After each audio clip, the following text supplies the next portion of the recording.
Hey, welcome back to another episode of Instant Ramen Podcast. I'm your host, Juan. As always, my co-host is here with me. Hey, Trip. Hey. How you doing? Good, man. How are you? I'm doing good. That's wonderful. Trip, do you know what we're doing this week? I think we're going to be talking about the new Death Note movie that released on Netflix. Is that what we're doing this week? I think that's what we're talking about. Did you watch it? I watched parts of it. I watched it. I watched about like all of it, but I watched a little bit more too. Did you? Yeah. Did you watch that in the credits? Yeah. Did you watch like the very big spoiler at the end? Yeah, it was a really big spoiler. Nothing happens at the end. Yeah, no, it was just credits. So yeah, this week we're talking about the Death Note movie that came out on Netflix that we were kind of hyped about for a while. And well, yeah, because it's not a common thing for anime to be American adaptations of anime don't happen that frequently. Yeah. No matter what they are, like if it's a Ghost in the Shell. Yeah, exactly. Like that's probably the last big one. Movie or anything, yeah, it doesn't get adapted that frequently. So this was big, especially since Netflix is huge right now. Yeah, and especially because like Death Note's like one of the biggest animes of all time. Yep. So yeah, we're gonna talk about that. I feel like we're gonna give our opinions on it. You and I, for the most part, agree on some things. Yeah, I think we agree on like all of it. No, I fucking hate your opinion. Yeah, I agree too. I hate my opinion. Nice. I'm glad we're agreeing. Nice. I feel like we're gonna try to not spoil it too much, and then we're gonna spoil the shit out of it because it's on Netflix. Everybody has it. Yeah. They should look if you want to listen to this episode, watch the movie, and then listen to this episode. Oh no. Well. Okay, so overall, I don't think it's necessary for people to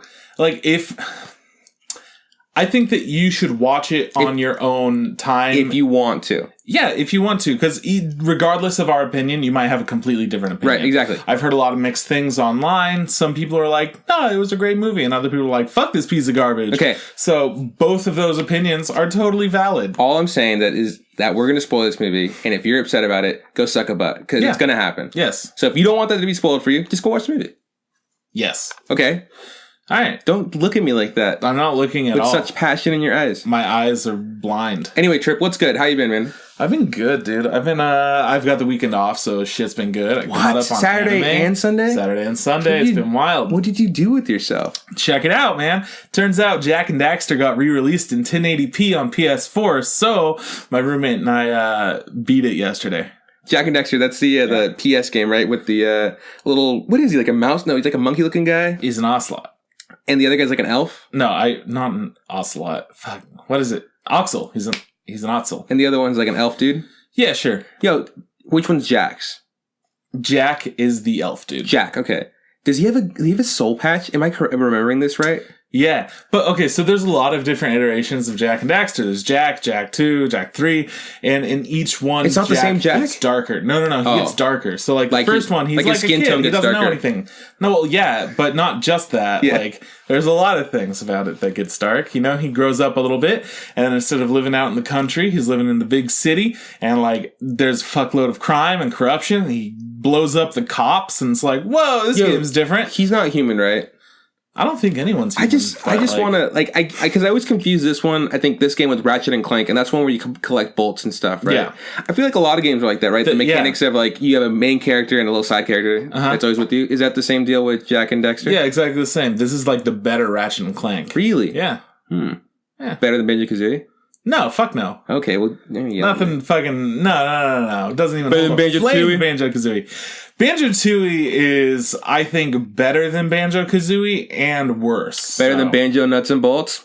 Yes. Okay, good. All right. Is that what it's called? Yeah. Okay, cool. I was surprised. I was like, dang, dude. I remember fucking knowledge. I remember that being like a big thing. Like, oh my God, people were super stoked. And it wasn't for like a... It was for Xbox 360. Right. Only. And people were like so mad. Yeah. It used to just be on Nintendo. Yeah. And they brought it over to Xbox 360 and they were like, yo, check it out. You wanted a game where you make cars, right? And I was like, hold on a second. And you're a bear? Yeah, no, they completely fucked Okay, so you did Jak and Daxter. What else? Well, I mean, that was about 8 hours, and other than that, I've just been chilling, dog. Nice. Been having a good time catching up on anime. I started watching The Tick. I kind of like it so far. Oh, it's on Hulu. Yeah, close. Amazon Prime. It's also on Hulu. What? No, I think so. Yeah, that's crazy. I think I must have seen it on Hulu. Maybe it's on Amazon Prime. Amazon Prime. There have been tons of ads for it. Did you ever watch the cartoon The Tick? Yeah. What about the when they made like a live action version? Never did, and I just never did. People really like that. Like that's like a cult classic. I remember watching a couple episodes, and maybe just I wasn't mature enough it's kind of funny to say that. Like, maybe I wasn't like old enough to appreciate the sense of humor they had. Yeah, it's a little bit more dry and a little bit more. It's obvious, but not in a way that a kid would laugh. Yeah, it's not slapstick. So it's just like it's not like lowbrow comedy. You're like, oh, dirty jokes, get it, ha ha ha. Yeah, it's really just like superheroes are dumb. Here's all the reasons that they're dumb. Yeah, but also we like superheroes a lot. Yeah, so. But also I remember watching like the animated version of it and being super enjoyed by it. Yeah, it was great. Who doesn't fucking love Arthur and the Tick? Spoons, dog, spoons. There we go. Anything else? You know what? No. Cool, man. This weekend, just chilling. Well, I just finished my first week of school. Yes. I've had homework in all of them, in all my classes. But aren't you taking classes that are good for what you want to do? Well, yeah. So far, like I'm taking 3D modeling. Yeah. I'm taking introduction to animation, and we're using Maya. I don't know if you've ever heard of Maya. Everyone's heard of Maya. Yeah. Come on. She's such a whore. Mayan temples. She's a slut. I'm taking photography, which kind of bummed me out because like it's not that I hate photos. I just don't like getting pictures taken of me very often because I don't take pictures very well. Yeah. And now I'm taking a class where I have to take pictures of things, and it's so tedious to be like lighting this, lighting that. Yeah. And then I learned that I have to have my own digital camera. I was like, cool, I don't have one. And they have all like the specifications of what you need. And they're like, just go buy one. It's like $300, $400. I was like, fuck. To buy something for a class that I'm never going to do again. It really upsets me because like you pay so much in tuition, you pay so much for other supplies already, for books and shit, and now I got to get a camera. And there's, what would be super dope if the school were to acquire cameras and then rent them out to students for a really low price. That'd be super appreciative. Absolutely. But they don't. So I have to go buy this camera. Luckily, I have a friend of mine who has, a camera that he's not using and he's let me borrow it for the semester. Nice, which is super dope. I really appreciate it. But at least favorite class so far is it's a game development class. Yeah. Okay. And I'm not in game development. Like, I'm not learning how to make games. Right. But I still have to take a game development class because it's in my major course. Right. And, like, it's super, super weird. Sit down, class is full. Because a lot of people want to get into game development. Like, people love it enough to make it a career. Back in the day, I was like a pipe dream. Now everybody wants to do it, And not only that, like, at Butte, they actually have, like, a really good programming course. So a lot of the students go to Chico State. Over, And So the teacher, the first thing he asks is like, who here wants to be... Oh, first he asks, who here's a freshman? A lot of the kids raise their hands like, fuck. Damn it. Because it's so hard dealing with freshmen because a lot of them are 18, 19. Yeah. And then he goes, okay, who here... There's a transfer. A few hands go up. Who here's anybody else? It's like me and two other people raise their hands like, fuck, like, damn it. You're not a transfer? Not a transfer. No, because I transferred already. Like, last year would have been I would have transferred. So now technically I'm a Chico State student or whatever. It's right. And then he goes... Okay, who here, who here loves games? And every fucking buddy raises their hand except for me and, like, one other guy. It's like, I like games, but love? I appreciate games for what they are. I just don't have enough time for them. No. And there's other things I love more. So, it's like, oh, that's great. Love to hear it. And then he instantly goes, like, being a game developer is one of the hardest things in the world. I'm going to crush your fucking souls. And I was like, good. I don't give a fuck if I'm a game developer. I just need to get a C in this class. So it's still rough, though. It's super frustrating because the first day class, our first time was go on addictinggames.com, which I used to fuck with all the time. Yeah, everyone. He's like, find a game, play it, and then, like, review it. And that's supposed to teach us, we're supposed to learn about being a playtester.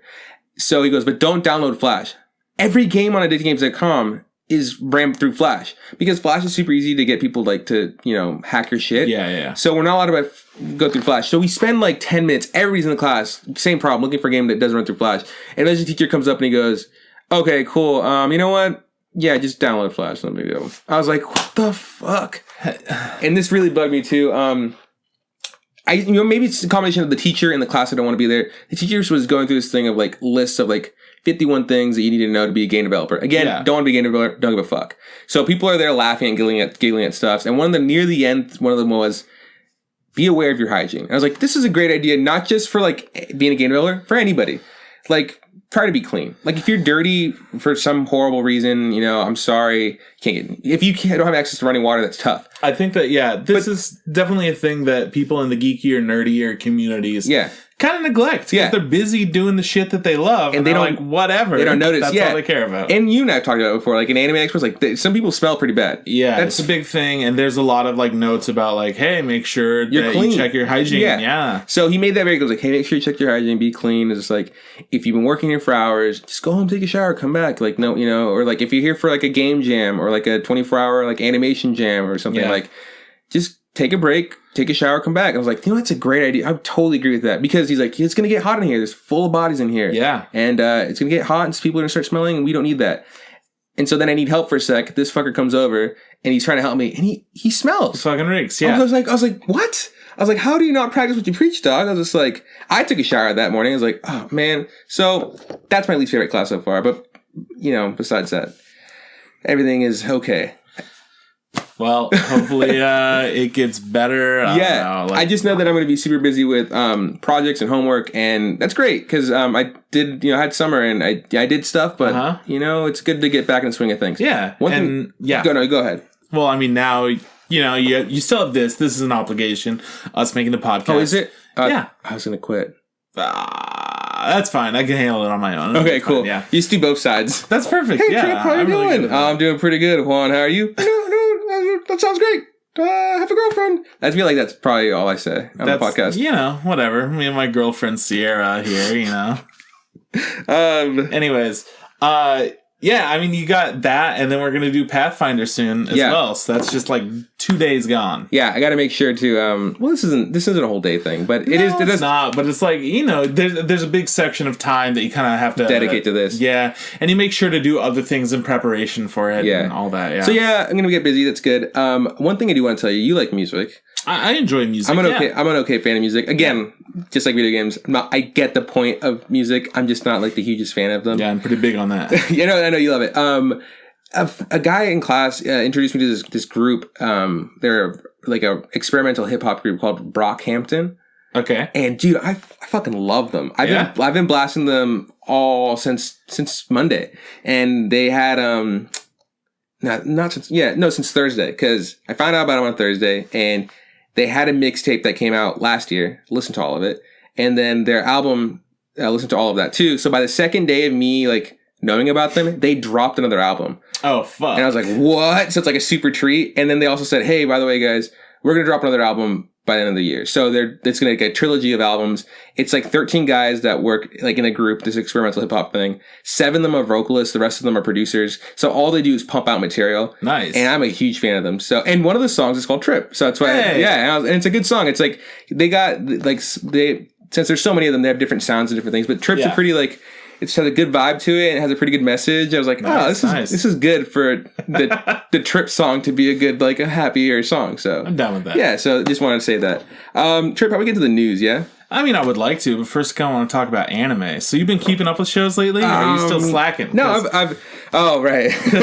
You told me last week, know. Hey, text me, remind me that you're watching Princess Principal or Made in Abyss. How mad are you going to be at me? I'm not. Okay, good. This is what happened. I don't care. I kept up with the shows that I usually watch. Yeah. Boruto, My Hero, something Blast Reload or whatever. Yeah.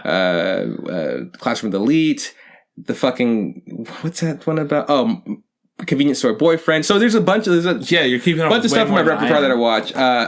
Welcome to the Ballroom. Sierra and I watched Welcome to the Ballroom, and it's the last episode, and she's like, he's gonna go home. Bye. And she goes, hey, if you're gonna stay up, she goes, watch Made in Abyss and Princess Principal. I was like, because it's right there on Prime. He goes I know Trip. You talked to Trip and you said you'd watch. I was like, thank you so much. And as soon as she leaves, I was like, yeah, I'm going to sleep. I couldn't do it. I was like, that's my life has been hip hop, homework, reading a bunch of readings, then all the anime I'm supposed to watch, and then the 2 animes I want to watch that I just haven't gotten around to them. Man, so I've been really enjoying Princess Principal. Yeah, and when I first started the show, I didn't know what it was going to be. First episode, it hooked me. I was really enjoying it. And then every episode after that is still just so much backstory. It's not like, hey... Wait, has nothing progressed? It's weird. Are you just learning about everybody in the group? Yeah. So things are progressing, but in that you're getting backstories. Because it's kind of funky, but this last episode, nothing happened. It was just a big backstory, and it was it was crazy cool. I didn't even think that this would be a thing, and it just adds even more shit to nobody actually knows what's going on. So it's great. You're kind of upset, but not even. I'm not upset at all. You're still enjoying it. Super happy. I'm enjoying it. I just had different expectations, which isn't a bad thing. I just had no idea based off the first episode that the show was going to go this way. And I love the way it's gone. It's fantastic. I thought we were just going to have this group of people and we would get to learn them over time. But instead we get all this background and like it adds so much more to their characters, which is a strange thing for a spy show to do. Yeah. To make their spies have like a deep background that makes you care about them. Yeah. Did you ever see Joker's Game? Yeah. You remember, that show is also about spies, right? And the thing we did was learn almost nothing about our characters, and we learned about the side characters. Yeah, though. And then because side characters, because every episode was essentially another mission. Yeah, and then we'd find out that the spy was there the whole time, and he's like, "This is what he was doing," or blah blah blah. But never at one point did we learn about these spies. So that's interesting because so that's why I'm really enjoying it. Spies are supposed to be kind of like low key, and they absolutely are, and like in all aspects of the show, the spies are super low key. All this shit's going on. Yeah. Like, they don't even know. It feels like the show's not treating them like spies. It's just like, hey. Oh, it completely is. Like, they are. No, but I'm saying, but to reveal, like, who they are or whatever. But it's not being revealed in the plot. It's just telling the viewer in some ways. So that's what's so interesting about it. It's just like, you know what? These spies, they're a really tight group, and they're their own special thing, so they all kind of get to know each other and like depend on each other more, and you have to build trust, even if you're like blindly trusting these people. It's a way more complicated thing. When you watch it, you'll understand where I'm coming from. I mean, you know what's going to happen? It's going to eventually the summer anime wrap-up's episode's gonna come up, and I'm gonna binge watch the shit out of a bunch of stuff and be like, oh, I totally get what you're talking about. Oh, such a douchebag. Oh. I should have been watching this weeks ago. It's a fantastic show. So this last episode was really great for me, and I'm excited about the next episode that's gonna come out for Made in Abyss, because as they're going on, like, they're getting these new areas, bad things are happening, good things are happening, whatever it is. And now they're at this new layer, which it looks like it's just a giant, like, wind tunnel type thing. So there's a bunch of wind blowing up. And in the picture, right before it, it doesn't do a next episode preview like a lot of shows do, but it says, like, next episode, and then tells you the title, and it shows a picture of where they're currently located in terms of the whole abyss. And I've seen that. Yeah. It's just like a lower, like they just keep going essentially lower every time. Exactly. And so now it shows like jellyfish in the wind. And I'm like, this is gonna be fucking cool. Sky jellies. I'm all about jellyfish and like aquatic life and stuff. So yeah, I'm stoked. Hey, did you see that? You saw that that anime SpongeBob intro of SpongeBob? Yeah. It's blowing up right now. Dude, I fucking love that. It was so much fun. I posted wherever I saw it posted. I was like, as Instagram podcast, I was like, yeah. I would watch the shit out of the show. And I said and I was like, I should clarify it's like I would, as opposed to both of us. Nah, fuck Trip. I'm watching this as a unit. We would both watch that. I'd watch shit out of that. It was super fun. That's hilarious. Yeah. Yeah, man, I'm cool. I'm glad you're enjoying that. Did you catch up My Hero yet? I'm caught up, yeah. Okay, so I'm because I was super stoked that My Hero was getting so many episodes for season 2. Right. But it feels like we're getting close to that wrap-up point, right? It really does, and right now they're back in school. Yeah. Not to spoil it for anybody, but they're back in school doing school activities because their internships were only 1 week. Yeah. And even though that's the whole, first half of the second arc of the second season. Right. Isn't it? Does it sound stupid when you say that? Because you're just because you're sitting there, it's like, oh my God, this entire season encompasses all the sports festival, right? The internship, and then there's still more to come. You're like, oh, fuck. So now we're at that part where there's more, and I'm excited for the next episode. It looks like it's going to be a fun time. Yeah. No. Considering we got to see a little taste of what was going on. Yeah. And we're just going to get even more excited. They also tease at the point that summer's coming up because their school year's ending or whatever. Yeah. And they're going to go to some summer camp or whatever somewhere, and they're going to do some training. So I'm assuming that's going to be saved for season 3. But before that actually happens, there's so much still awesome shit to happen before. Yeah. There's some dope fucking fights to come before that. So I think they're doing a good job of wrapping it up at an appropriate point. Oh, one thing that I think I should know. You know how the metal guy has those eyelashes that are super metal? Yeah, the silvery guy. Yeah. And then there's in Welcome to the Ballroom, they have a strong emphasis on it. Eyelashes, yeah. And in Made in Abyss, the mother character, you finally get to see her face, and she has those eyelashes too. Eyelashes, yeah. Dude. And anyways, it's a weird thing that's suddenly becoming a thing. Yeah, it's popping up everywhere. It's that new trend. I like seeing those clips of anime this time, anime in this year, anime. So anime 2017, circa 2017.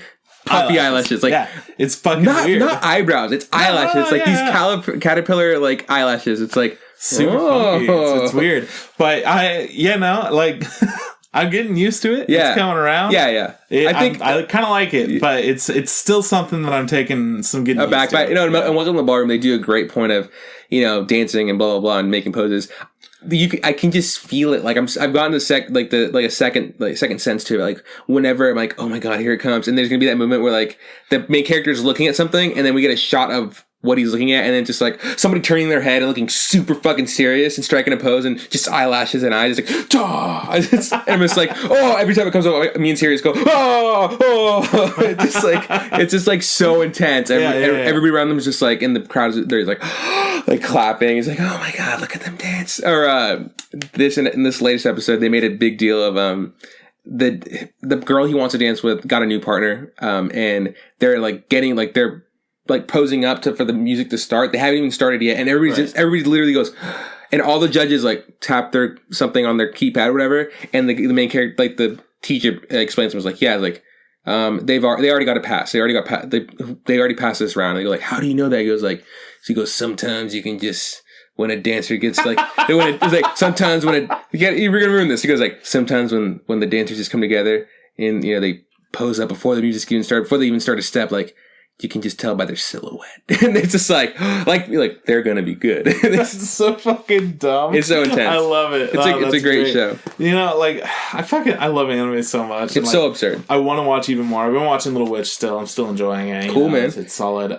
Did you want to talk about any of that new paper stuff, or would you talk like the animes that come out later? Should we do that later?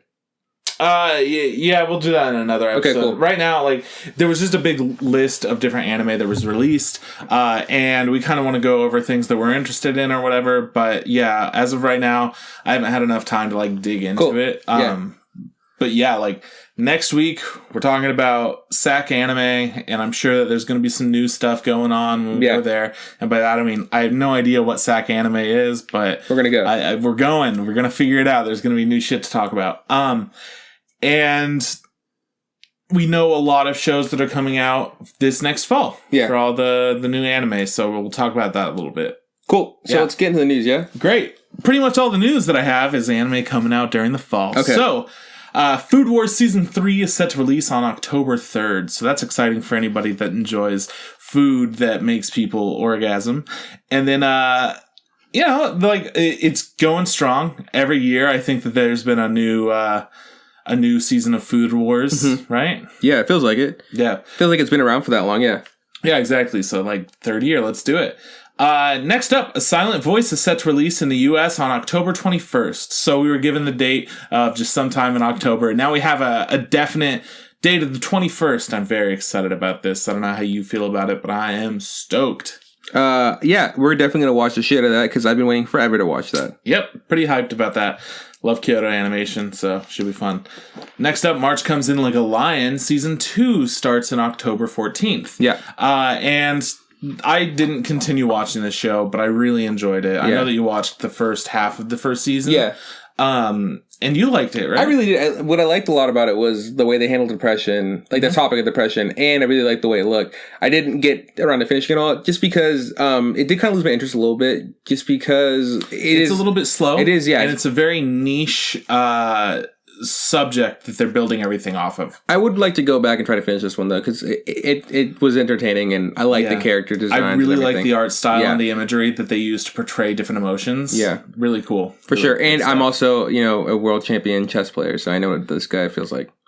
Yeah, so... you didn't know that? You didn't know I'm a champion chess player? No, I didn't hear about that. How many awards have you won? Like at least 4.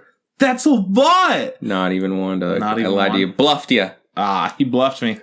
I got bluffed. Fucking bluff all over your face. I just feel like such a goofball. What's next? Lured me in. Hiroshi Kitadani, the singer of One Punch Man's opening song, has been diagnosed with sudden deafness. What? Shut the fuck up. That was Hold crazy. on, fuck you. Yeah. What? I'm just telling What did you do? I honestly, I could not tell you how this kind of stuff happens, but I used to love From First to Last so much. It's this screamo emo band that I fucking loved back then. And the lead singer, he had problems with his vocal cords. He screamed too hard. Yeah, something like that, right? Or he didn't know how to scream well or whatever it was, and he wound up like hurting himself, yeah. He had to like cancel the tour, and they had to go home, and then he wasn't able to sing anymore. And then, long story short, he became Skrillex. So, which is the bane of your existence. What? I don't give a shit about Skrillex. I like Skrillex. He's all right. Yeah. I'm like, what do you fucking? Well, that would have been super funny if you're just like, I used to love this band, blah blah blah, and then like, this horrible thing happens, and then he became this monster Skrillex. I just thought, I thought that was a better narrative. I like that he became like the god of new electronic music, essentially. Good for him. So that's a cool thing. So anyways, I don't know. A lot of people seem to prosper when they're in more difficult times. They find a new way to achieve something even better. So I don't know how you can do that in this situation where you can't hear the music. There's a chick on America's Got Talent who went deaf or whatever. Oh yeah, that was fucking weird. Yeah, she's a beautiful singer, and the way she's able to sing is like she feels a vibration through her feet, which is fucking nuts. Like I can't feel vibration like ever now. Like like touching shit. It's like, is this moving? There's an earthquake going on right now. You've just been so chill. I felt pretty good off those vibes. But this is like it's a fucking bummer. This guy was great. Like he was. I mean, I guess he can still technically sing. It's just tough. I hope for the best. We saw this guy, right? We saw this guy play. Yeah, Kitadani-san. He was fucking dope. Which guy? I want to know which guy it is because like there's like is it the guy that yells one punch? Yeah. Oh no, he was my favorite. Well, it's such a weird bummer, and because people go blind from different weird situations and whatnot, but it's more uncommon that I've at least heard of somebody to go deaf, right? Yeah. I've always like said like I don't know what I would do if I like out of all the senses like not being able to see would be the worst. I love seeing stuff. Hearing would be tough. I would gladly not be able to talk. If I could not talk, I'd be like, fuck yes. Because then people would leave me the fuck alone. People like sometimes I remember one time like I was younger in school, I just didn't feel like I just didn't want to talk. And like I just decided not to talk for the day or whatever. And people were freaking out. We're like, "Hey man, are you okay?" Like something like. And I was like, because how do you explain like I just don't feel like talking? Just leave me the fuck alone. Like. Meanwhile, you're just like, "Hey Trip, you want to make a thing where we just talk?" I'm saying if I could no longer talk. And the podcast would like obviously the podcast would be hindered from that. It would have a little bit more difficulty. But I mean, whatever my career goal is, I could still technically do what I want to feel with my eyes and ears, Yeah. But without talking, I mean, I could survive. Yeah. You'd be like Celty from Durara. Well, yeah, no, exactly. Because like, there's ways to communicate if you can't speak. And if I can't see or hear, the media like. Anime would be lost to me. Like it's like oh man, this great show's coming out. Yeah. Too bad you can't see it. Yeah, that's I think I would probably go with the same thing. Where I'm speaking, like, whatever, I can't talk. Yeah, you learn sign language or something, or you literally type stuff out. And like, here you go. Either way, that's cool with me. Yeah, I would definitely want to learn sign language because I think it would be really cool. Yeah, but also, I think that I could get by. Yeah, I'm saying like I think I could too. Like, I mean, I'm 23 years old. I've made all the friends I want to make in my life. Yeah. They'll learn to deal with me not being able to speak. They'll be like, "You were so funny." I'll be like, "Cool, dog." Oh wait, you can't hear what I'm saying. I'll just be like, "All right." Well, what am I gonna do about that? Anyways, this is a bummer. I wish him the best. I don't know if there's some sort of cure out there. Maybe they could do some sort of surgery or something. Surgeries and stuff where it can be repaired. So, but he's hopefully, all the wishes to this guy. Fucking crazy though. Amazing singer. He's super talented. Anyways, after that bum note. Oh, that was bum note. Don't you mean Death Note? We're talking about the new Netflix Death Note. Good save. I was just like, anyways, let's get to this week's topic. We're talking about Death Note movie that came out on Netflix. Yes. It's obviously, from, based off the anime that's based off the manga. Uh-huh. Anime's from Madhouse, right? Yeah. Yeah. So it's made by Madhouse, and they've done a million things. No Game, No Life, Death Parade. That's it. That's all the things that they've done. They've done everything. Girl Leapt Through Time. Okay, we're done. Let's not talk about it, okay? Stop focusing on it so much. I'm trying to think about Tokyo Godfathers. Just calm down, okay? Paranoia Agent? I think they did it. Yeah, that's not... Okay, who knows? They did fucking everything. So Madhouse is this trusted company. They make tons of really great anime. Based out of Japan. And you know what?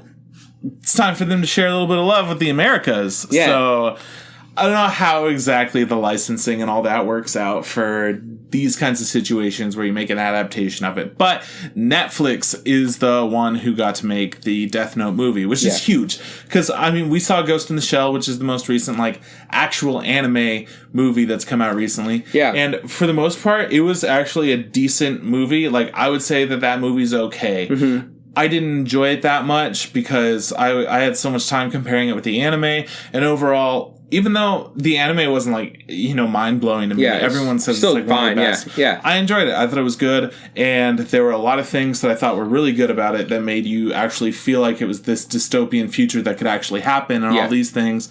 While the movie was a bit more of an action flick and it didn't focus so much on the world. It focused more on just action, which is fine. And it turns out that Death Note being made around the same time didn't exactly figure out why Ghost in the Shell wasn't an amazing success that was beloved by fans, which is a shame in my eyes. Yeah. So, well, we got this movie. Yeah. It's not a bad... It's not great. Yeah. You could form your own opinion on it, but it's not Death Note. Yeah. It just takes the same names from Death Note, the same kind of concept. Yeah. And by concept, I mean there's a book that kills people. Yeah, you write your name and someone dies. Let's see. I want to start this off by saying we've obviously watched all of Death Note, the anime. We've had a couple of episodes about it. We've had an episode about it. We've had episodes where we review other live-action adaptations that are made in Japan.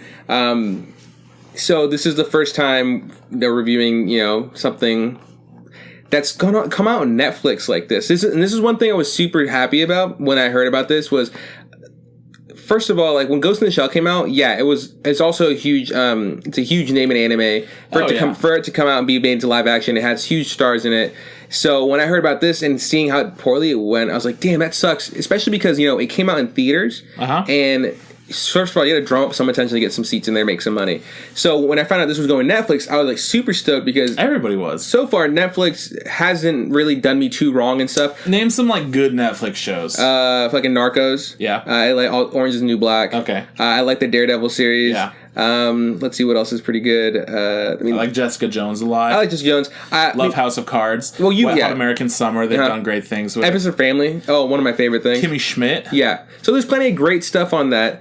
And it's kind of amazing how much power Netflix has because it's almost like in everybody's home. It's on your phone. Yeah. It can be on your laptop, your tablet, your TV, your computer. It's just like, it's everywhere. Like instantly, like from one day to the next, 12 o'clock comes around, at times, and then something drops and everybody has it. Yeah. And you get a little notification saying, hey, new whatever is up. Right. And so I pictured this to be a great opportunity for a really, really good anime, a really, really good story to be given to the masses and see how it fares.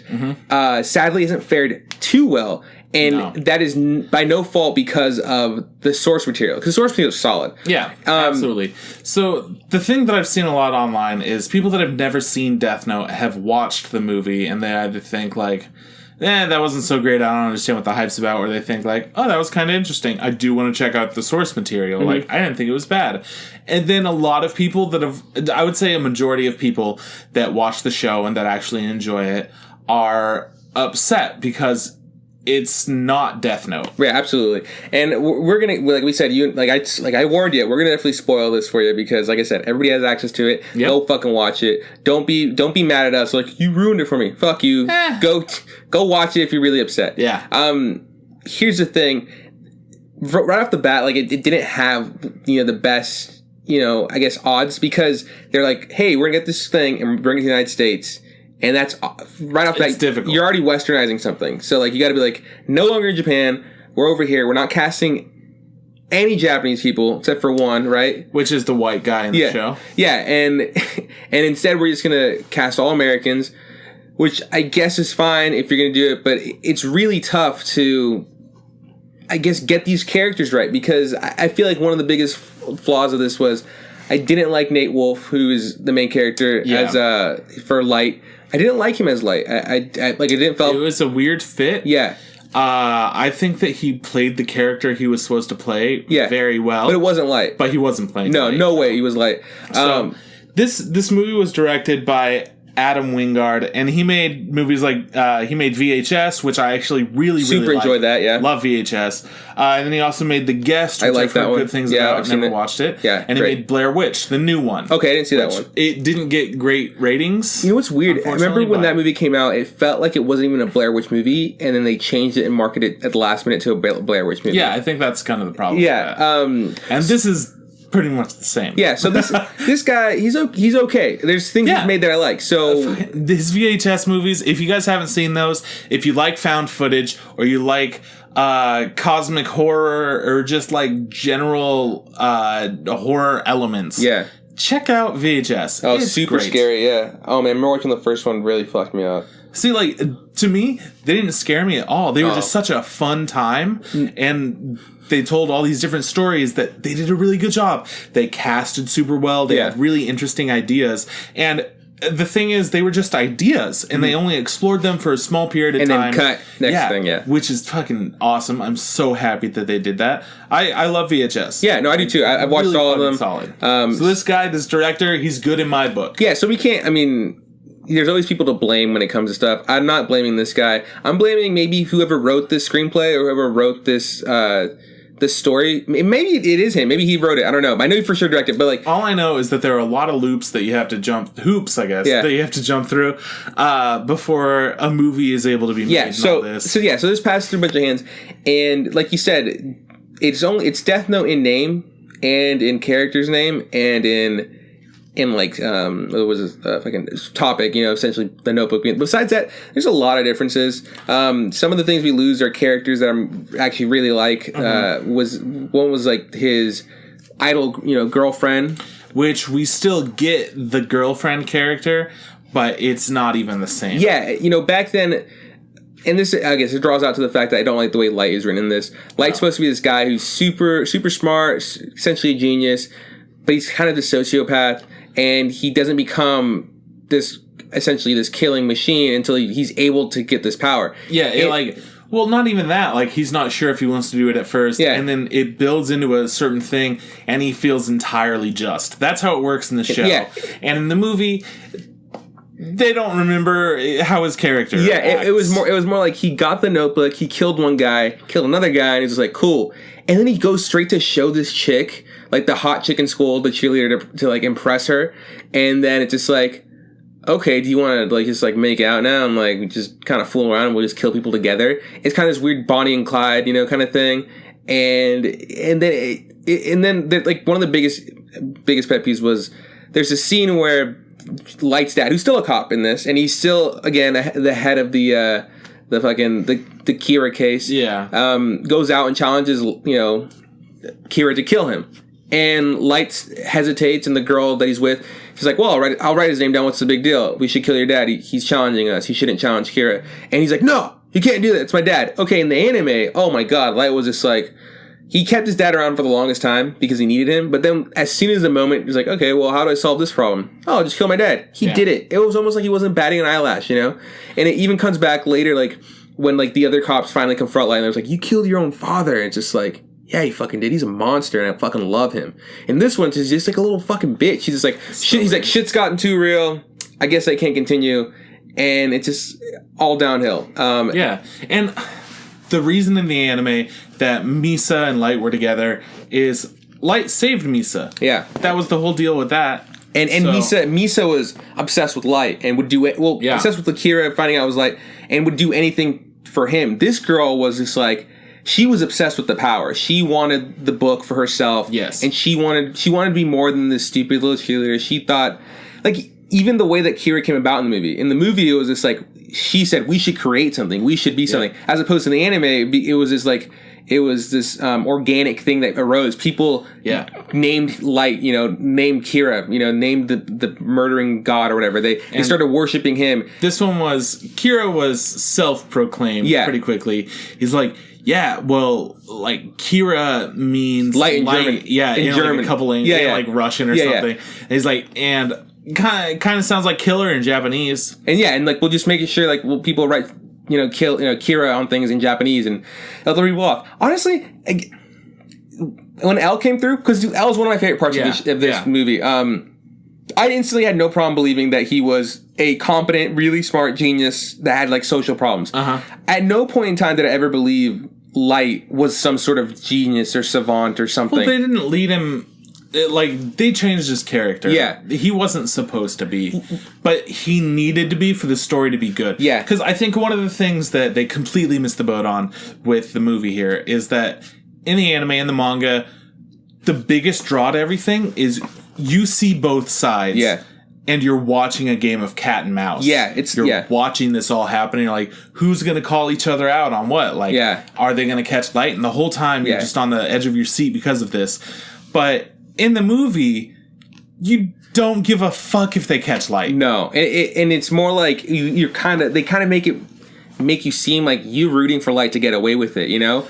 They're definitely trying to romanticize. They're like, oh, Light's a good guy. What he's doing is great. Like, and then as opposed to in the anime, we're just like, we know what he's doing is wrong, but we still kind of root for him. But we're also rooting for L because we want to catch. It's the best story of cat and mouse ever, and it's always the like who's gonna give way a little bit, and who's gonna catch on to this, and how are they gonna get out of a sticky situation.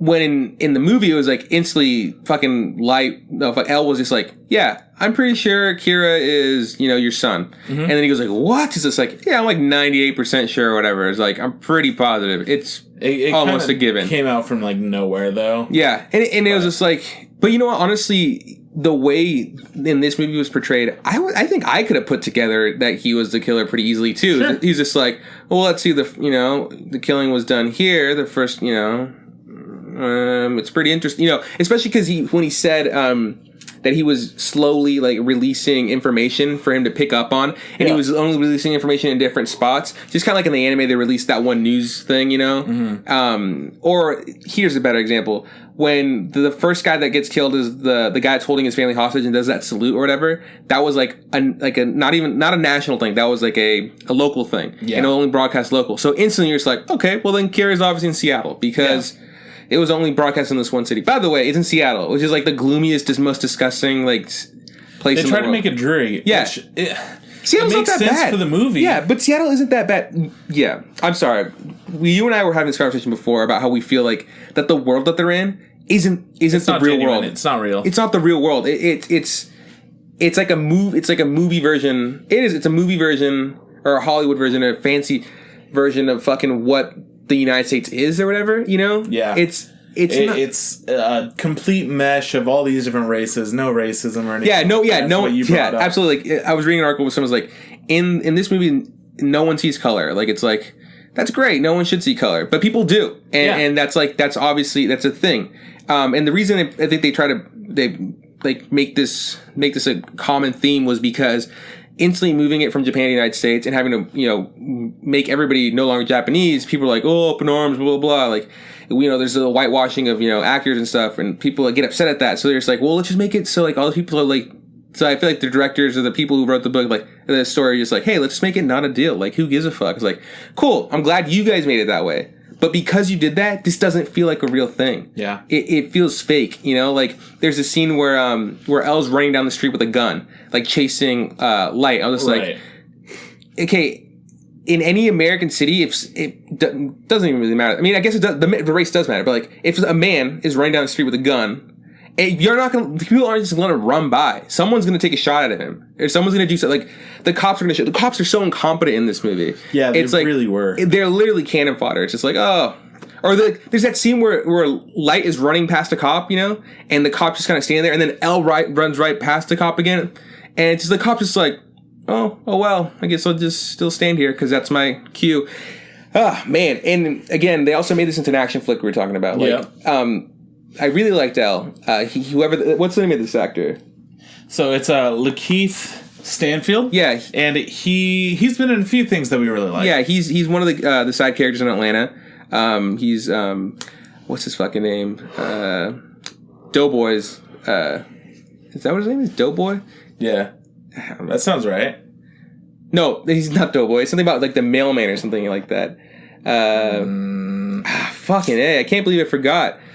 Yeah, whatever. Whatever. He's essentially the wacky stoner idiot savant in the show, and he's great. He was also in Get Out for a bit. Yep. He's a great actor. Really liked him, and he nailed what they gave him. Oh, absolutely. Like I feel like he did his research. He sat down and watched the way Elle moved, the way Elle sat, the way he dropped things. You know, like I really love the scene where Elle's meeting with Light's dad for the first time, and he's like dropping folders in front of him. He's just like grabbing them by the corner and just like slamming them down, you know. He's grabbing candy, shoving it in his mouth. It was kind of weird. The relationship between him and Watcher is weird. Like that scene where he's like puts on the glasses, like go to sleep, and he goes like, "Can you sing to me?" I was like, "Oh man, this is like we just got a little bit weird." Things got a little turned up right now. They're just trying to show that Elle and Watcher are insanely close. Yeah, and that was the scene that they were supposed to show. Yeah. To show that. Like, there's a catalyst there, you know? Like, nothing else had any representation of that. That was the only time. Yeah, they're like, hey, remember that scene where he sang to him? Best friends or whatever. Which winds up being pivotal for another plot point in the movie. Yeah. So it's important that they showed that. That it's clear. Yeah, it makes sense.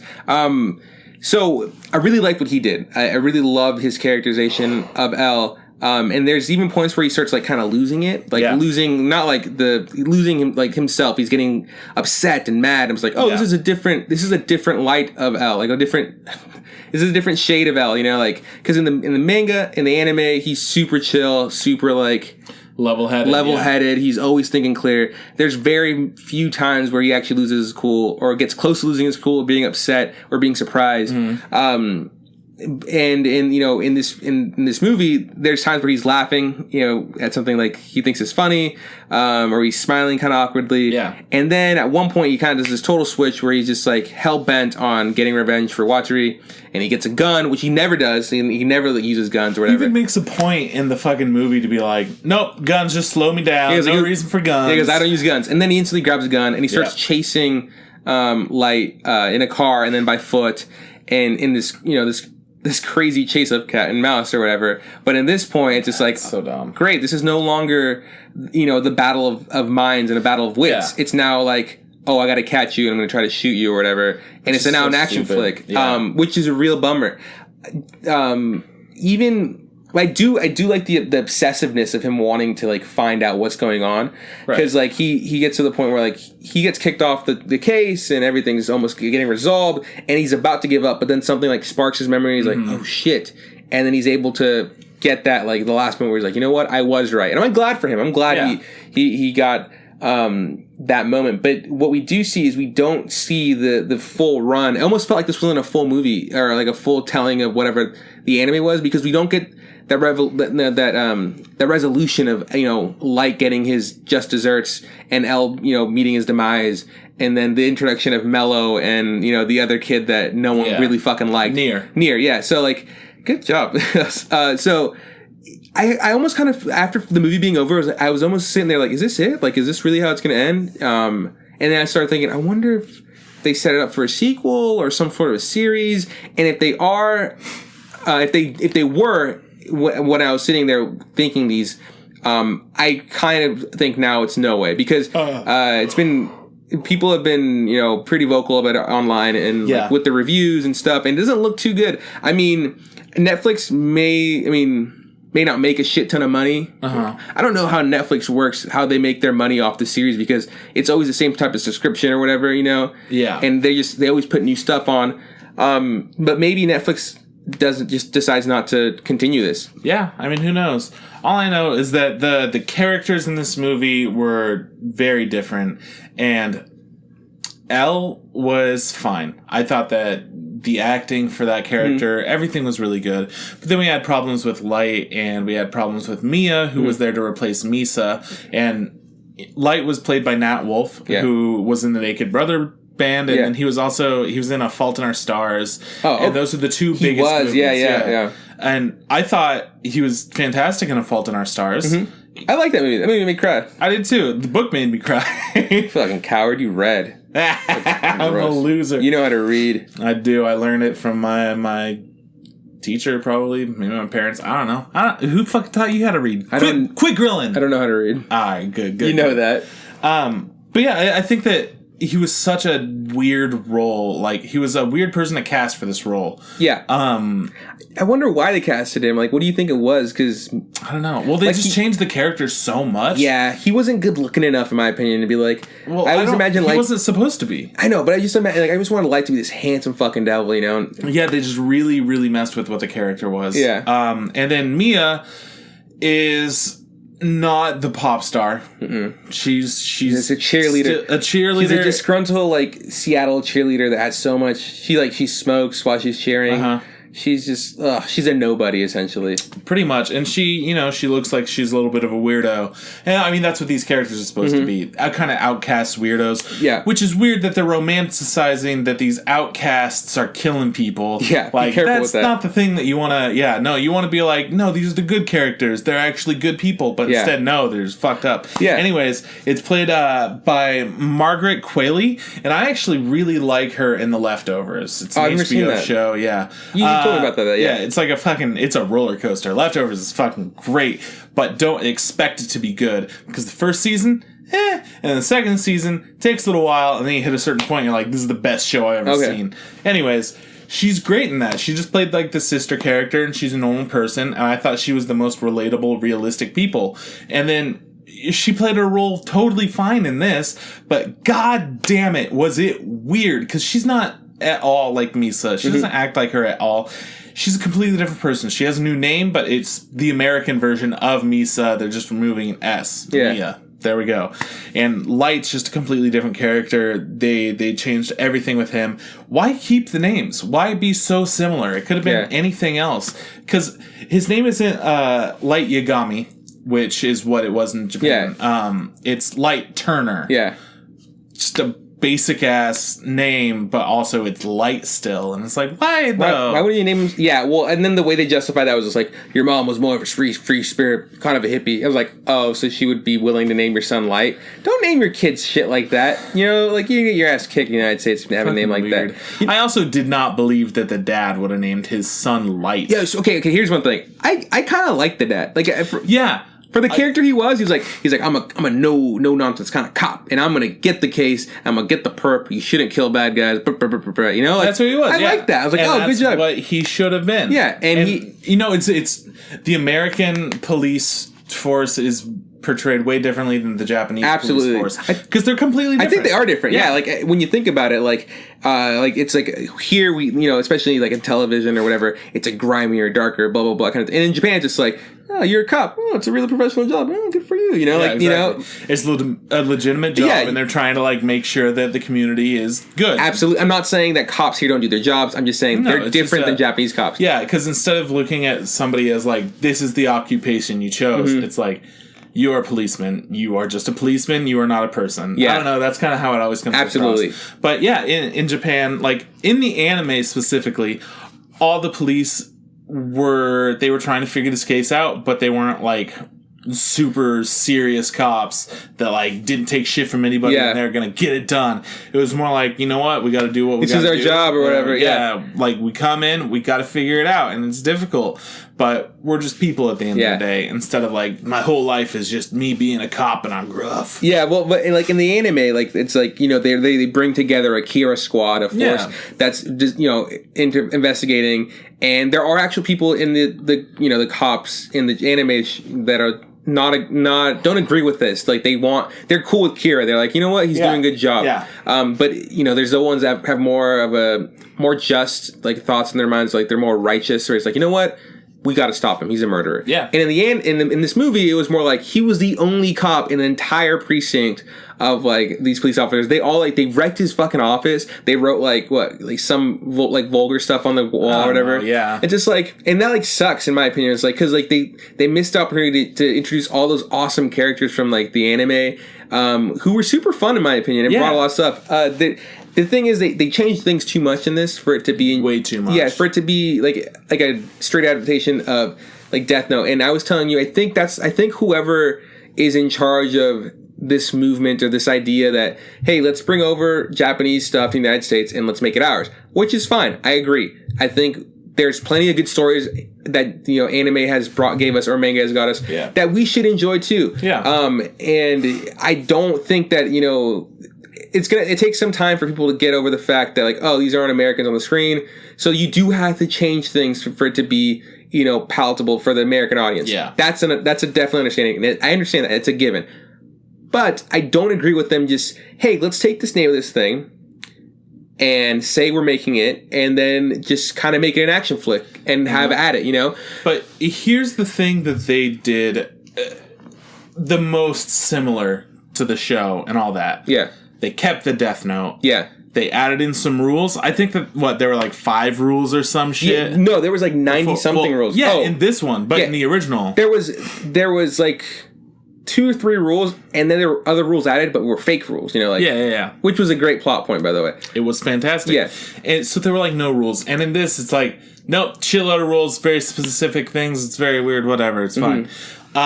So they kept the Death Note. That was good. Yeah. It works pretty much the same, but then they add in more convoluted bullshit, which is fine, whatever. And then they kept Ryuk. Yeah. Ryuk was there. We haven't even talked about him. Yeah, we haven't. He was fantastic. Willem Dafoe played Ryuk, and he fucking nailed it. I thought he was a great choice for that role. Oh, he looks like a fucking, like a death demon. Like, yeah, exactly. He's got that perfect look and voice and everything for it. And they made sure that the face was very Willem Dafoe looking. Yeah. So they changed his look a little bit, but Ryuk looked fantastic. I think it's the best iteration that we've gotten of Ryuk. Yeah. In terms of how he actually looks and how he talks. Yeah. But his personality changed. He did, yeah. Like in this one, he was more like bloodlustful, you know. Like he was sinister. He's just like, I just want to see people fucking die, and he was also really adamant that he wanted the book back for himself. Yeah. Which is different because in the manga, in the anime, it was more like he was just kind of bored and was just like, I'm just gonna give this book away. Yeah. But in this one, it was like, I need this book back. Give it back to me. Trust me with this book. Because it's like, why would you drop it in the first place? You know? Because there's that rule in this one where it's like, if you don't write something in within 7 days, the book is given back to whoever. And so he was really adamant that he wanted, you know, Light to give him back the book, which he didn't. Something I did like what was my favorite scene of Ryuk was that scene where he's just in the kitchen and he's eating apples. Yeah. Because we don't get to see the front of him, but we do get to see the back of him, and it's because we're in Seattle, you know, everything's supposed to be so dark and grimmy or whatever. Yeah. It's one of the scenes where, like, there's plenty of light in this room. So you can see how pale his skin is. You can see all of his back. You can see those weird hairs, his long fingers. I really fucking liked what they did with him. But the characterization of making him more sinister was different. Yeah. I didn't hate it. No, it was very appropriate for the movie. But it wasn't the Ryuk that we know. Yeah. Because Ryuk he's looking for fun. Yeah. That's what he's trying to do. He's bored, so he's like, I wonder what humans would do with this weird shit. And they're like, man, that's interesting. How funny that you did this weird shit. You're killing people. Yeah. Just having fun. Yeah, he's just like sitting there. Yeah. He's just like, fucking murder. He's like, I'll kill you. And it's like, whoa. And the other one's just like, hey, can I have an apple right now? I really like your guys' apples. He's just like, okay, here's an apple or whatever. And I thought it was weird too. For the most part, Ryuk was hiding and not around. Yeah. Maybe they didn't have Willem Dafoe for the entire shooting or whatever. Probably not. But a big thing in Death Note is that Ryuk's always around. Yeah. And people just can't see him. Yeah. He's just hanging out because he wants to like have fun and see what's going on. Yeah. And even in class, he's like, what you doing, kid? Like, what's going on? Yeah. I love when in the anime where Light puts Ryuk to work, is like, I want you to find all these fucking cameras for me. Tell me where all these fucking cameras are, and I'll get you a whole bag of apples. And he's just like, okay, yeah, I'll do it. You know, that's fucking great. Yeah, and in this one, it was just like there was no dealing with Ryuk or whatever. You know, there's no talking to him. It was more like at one point they tried to make it feel like Ryuk was the bad guy. I think, okay, so spoilers for the end of the movie in case, like, you give a fuck, whatever. Yeah. Anyways, so there's this whole scene where they're on a Ferris wheel and they're gonna die. It's just Light and Mia, and they're running away from the cops, and it's big conclusion, big finale. They kind of led me to believe, like, all throughout it, that Ryuk was responsible for killing these people. And then finally at the end, they show him, like, making motions, like he's ripping apart the Ferris wheel. Yeah. I don't know if you noticed that. I saw that, yeah. Which I was like, hey, that's really fucked up. He's just killing people. Like, I don't like that. I like that the magic book was killing people. I don't like that this being is actually killing people. Yeah. Well, okay, so what it is here is like they led to believe that that Mia was that Ryuk was the one that was taking it, killing people without him names being written in the book. Yeah. And Light's just like, you can't do that. Those aren't the rules. And Ryuk never says, I'm doing this. And Ryuk never says, I'm not doing this. He just kind of, because he wants to see things play out. And when the big reveal turns out that, it was Mia the whole time, I was like, yeah, I fucking know that. You know why? Because I got a fucking brain. Like, it's like, because this is dumb. Yeah, no, because like, I'm just so upset with how stupid Light is. Like, he's supposed to be so smart. But like, he's just like... And they even make him out to be smart in the movie, too. Yeah. Like, in the show, clearly, he's like a fucking hyper genius. Yeah. But in this, it's just like he's the fucking loser kid who gets bullied and has to do everybody's homework. He gets paid for it. Yeah. And like I give him props to like the very end where like how he convolutes like him living and him getting back to Death Notebook. I was like, that's pretty smart. I don't think I could have come up with that.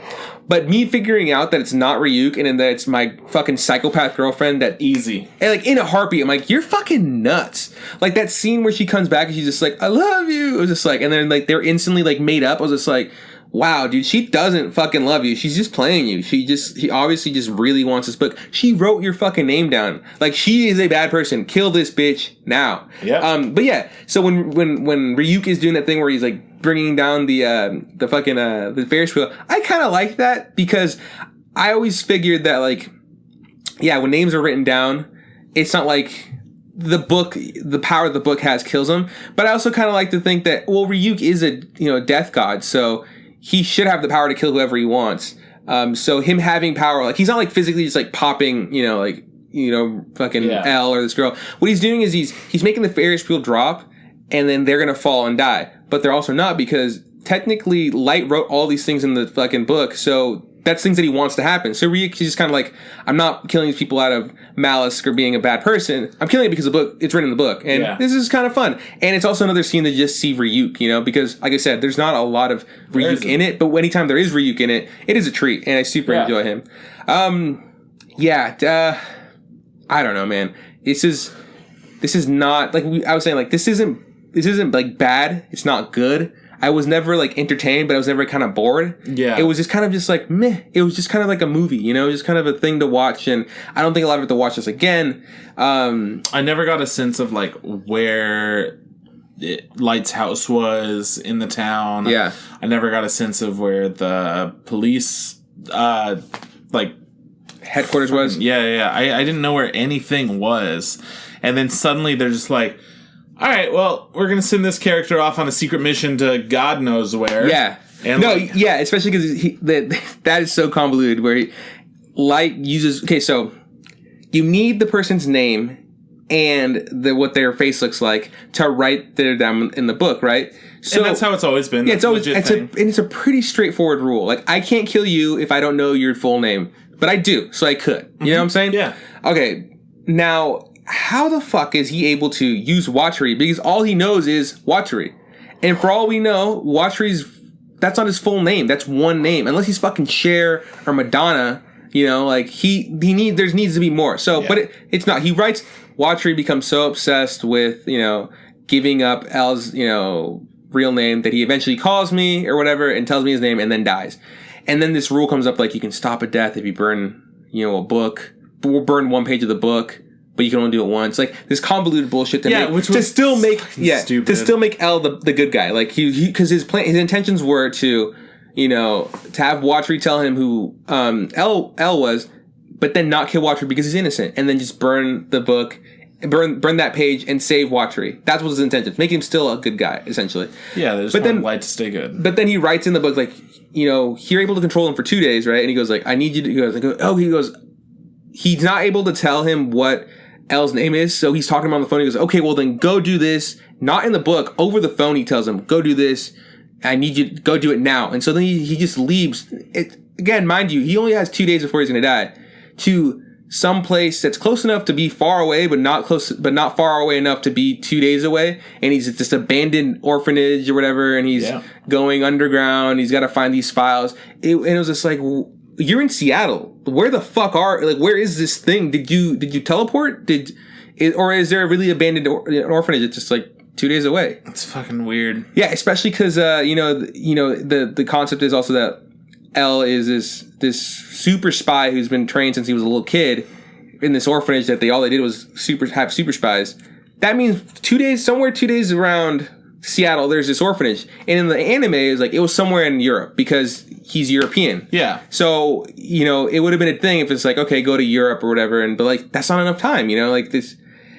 It's a plot point or like a rule that they made for themselves that I feel was kind of broken or cheated out of. Oh, absolutely. Yeah.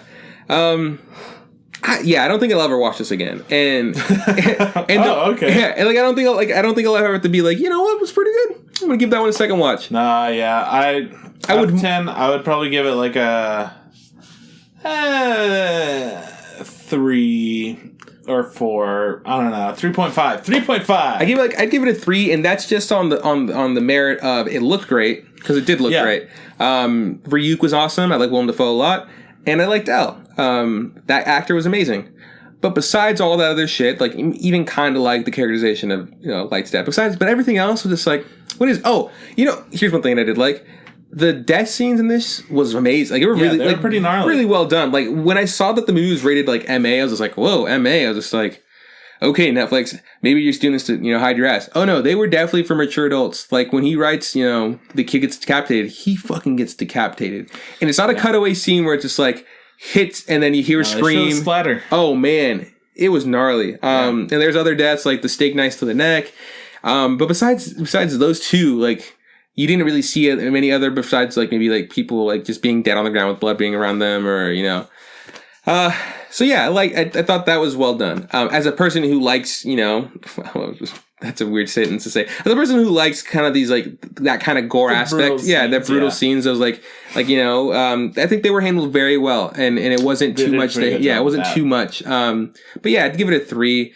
I don't think I'm going to recommend this. Like you were talking to me, is like if you really want to watch this, like if you're dead set, like I have to see this, go watch it. Go, make your own opinion or whatever. Yeah. But I'm not going to like stop everybody in the street. I'm not going to try to like promote this too much. It's like you might as well just watch the anime. Like I really, after watching this, I kind of just want to go back and watch the anime and like enjoy that amazing piece of like media. So I agree. I'm with you. Cool, man. Well, it's a bummer that Netflix didn't do something great like we had all hoped. Yeah, but it was overall. It was a bold thing for Netflix to do, and maybe we'll get something like this in the future. A lot of people just say like, hey, fucking stop. The source material's great. A lot of people that didn't watch the source material don't really care about these movies that are coming out based off of anime. So like, who cares? They should just stop making live action movies based off of anime if they're not going to make them good. Like, just make a good one. Yeah, it's hard. If you're going to make one. People always say that, like, just make a good movie. It's like, yeah, it's tough. Yeah, it is tough. But like, the fact that they keep trying with all these, why not just fucking make sure it's good? Yeah. A lot of video games, a lot of anime Assassin's suffer. Creed the movie, like, do you see that? No, I didn't. Oh, so bad. There are a lot of terrible things. They figured out how to adapt comics into shows and movies really well. And you know what? They actually those adaptations like aren't even really adaptations of the comic books. Again, it's more just like, hey, we got this characterization and let's name this. Like Civil War is just like the Marvel Civil War, Captain America Civil War is just a name because that comic book is so much more different than that movie that's presented. But people don't care. It's just like, oh, cool, superheroes. They've come up with a superhero formula. Like this is the way you make superhero movies. Yeah. And Marvel's done a great job of that. So far, DC is still trying to figure out how to make their formula work. Yeah, they're trying, and they did better with Wonder Woman. Yeah, they're doing better with Wonder Woman. But before that, everything else has been trash, and they're still trying. There hasn't been a formula yet for how to make anime movies into live actions good yet. They haven't figured it out. And so far, what they've been trying to do is, let's make it an action flick. And that's not working, okay? It's not. You need something else, and maybe the answer is just don't make them. Or maybe the answer is just try to be more true to the source material. Or just maybe the answer is, you know what, just copy this exactly and do that. And some things are really difficult. Like, for the most part, people that love anime find something that they get emotionally attached to. Yeah. Like Anohana, Your Lie in April, people fucking lose it over those shows. They get like depressed after watching them. Yeah, because they're so good. Yeah, and like it would be really hard to do an exact adaptation of that, or even a similar one that evokes the same emotions. So people are afraid to go near those really popular drama ones. They want to go something with a little bit more action. And you know what? Ghost in the Shell, Death Note, those have some action in it, but definitely weird to make it entirely action-centric. Yeah. And meanwhile, a lot of the movies that do have like a shitload of action, like we're talking Attack on Titan, stuff like that, it's so difficult to recreate because it's very specific. And I would say that here's the thing, because like the live action movies made out of Japan and they made off like animes, like that happens all the time in Japan. Like, like, oh, this was a good manga, this is a good anime. Well, let's make a movie out of it, and they usually do a poor job of it. And a lot of times, I feel like the problem with those are they just don't look good. Like the anime, like, was it the Attack on Titan anime? Didn't look good. It's just like if they had the skills of Netflix, and they were able to acquire a decent story and, you know, get actors from Japan the way it's supposed to be. Because, well, actually, maybe Attack on Titan not, because those characters aren't Asian. No, they're all like European or whatever. So it's really fucking hard. It's a clusterfuck because no anime character, a lot of anime characters don't look Japanese. Yeah. Okay? And so people get mad when you start hiring, you know, people who aren't Japanese for these things, and it's a huge clusterfuck. No one's ever going to be happy all the time. That's the fucking real problem. Yep. Fuck people. Well, okay. If you were to take an anime and adapt it into a movie or a TV show, which one would it be, or how would I do it? Which one would it be? Like, this is a good question. I know my answer. Okay, go for it. Erased. Yeah, okay. The end. I feel like I don't need to explain that because it's so just realistic. Yeah. You could pretty much keep the exact same dialogue and transfer it over. Yeah, like shot for shot, you could totally do that. Like there's nothing too hard with special effects to do. The problem with Erased is you'd have to get kid actors, and like some kid actors are shit. Yeah. Yeah. So that's really the drawback. But then again, fucking Stranger Things. Oh yeah, those are great kid actors. So there's good acting out there. Yeah. I don't know how excited you are about the new It, but I'm very excited because it's all these kids going off on an adventure together and they're doing that. I just saw Annabelle. This week we watched the old Annabelle, and then we watched Annabelle the Creation. And it's got a group of kids as well, and they're pretty good. Okay. Like there's some really good kid actors, and I think that child actors could pull off Erased pretty well. Maybe you still get enough credit, because I remember child actors for the longest time were just these cheesy fucking cornball Disney Channel. I mean, yeah, but then you see other things, and you're like, oh, Little Miss Sunshine, really good. Yeah. No, I'm just saying, like, I guess I don't give them enough credit nowadays. Yeah, man, I don't know. Someone's got to figure out how to make these things good, or maybe just stop making them. Because so what would I make? I would go way the other side. I'd probably get One Punch Man. Yeah, because you can make that a superhero film. We have the special effects for that. You can make it super wacky. Not a lot of them look Asian, you know. Like even freaking Saitama is just this bald pale dude, whatever, you know. Like Genos is this blonde-haired cyborg. So like I feel like you could justify casting. And I'm not going to justify Westerners, European people. You know what? Just cast a good fucking actor, okay? That's all we need. Cast someone who can act and make it a good story. I feel like One Punch Man would be fun. And you know what? It's probably going to get an adaptation someday in Japan. It's probably going to be garbage. Yeah. For being honest, like it's probably not going to be that good. Probably. Yeah, I don't know, because we are capable of doing those kinds of special effects and everything now, because we've seen it so frequently. Yeah. And it can be done really well, but it's still like a lot. So that's where it's kind of like on the edge. Like, are they going to be able to do a good job with it? Are they going to land that comedic timing that we hope for? So I'm saying you got to find a good actor for it. Yeah, you got to very specific. Yeah. Nat Wolff was not the good choice for this. No, poor kid.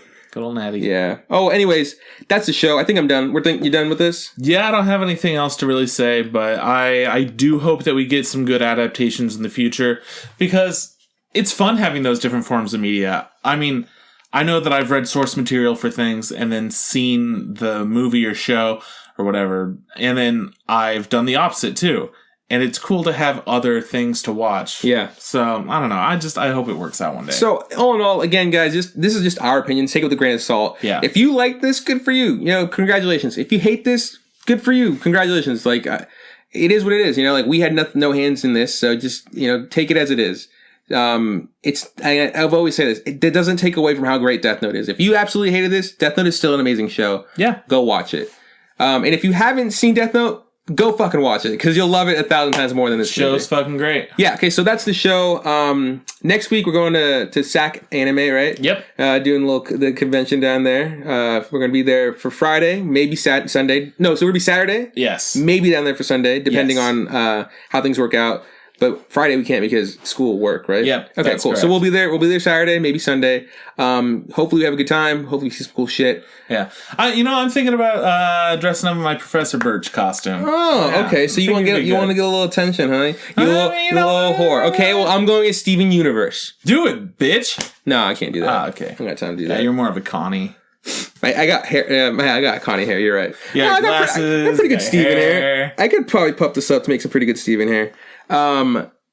Anyways, so next week is going to be a review of what we see and what we did at Stack Anime. So, which we've never been before. We've only been to Anime Expo. Yeah, and they're different. Yeah. So stay tuned for that. That's coming next week. Hey, if you like our logo, hit up Aaron from TurbyTops.com. Yeah. He's super sweet, great artist, easy to work with.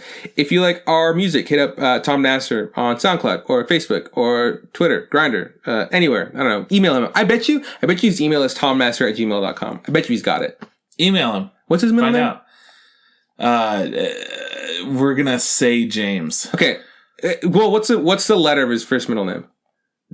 J. Is it J? Okay, cool. So well, I don't know for sure. Okay, well, so just email at tomjnasser@gmail.com. There we go. Hey, Trip, where can we find us? You can find us on Facebook. Look up the Instagram Podcast. You could also do the same thing on Instagram. Look up the Instagram Podcast. Send us a tweet at InstaRamenPod. Podcast Infant. And go ahead, shoot us an email, InstaRamenPodcast@gmail.com. Also, I stream games and stuff whenever, and it's fun, I guess, whatever. You know what game came out recently that I really want to play? What's up? It's that game about the two cups. It's like a shooter game. Everything's hand-drawn animation. Yeah. Do you know what I'm talking about? Yeah, I do. What's the game called? Cuphead. I want to play that. So, go for it. I want to, I don't have what's it on? Only, Xbox One. Ah, fuck. Damn it, Trip. Get it. You're supposed to buy me an Xbox One for my birthday. You said you would. I dared you. That was Kyle. No, it wasn't. I dared you. Kyle bought himself an Xbox One. Oh, Kyle's Xbox So One? whose fault is that? Okay, well, anyways, I wanted to play that with you, but I guess I can't. Yeah. Oh. Anyways, that's the show. Thanks for listening. This is bye from Juan. See you around from Trip. Hey, Trip, don't forget. Just forget hot water. No, that's not what it is. It's not? You've done this over 50 times. Sounds wrong, but okay. Hey, Trip, don't forget. Just add hot water. There it is. How hard was that? Hard.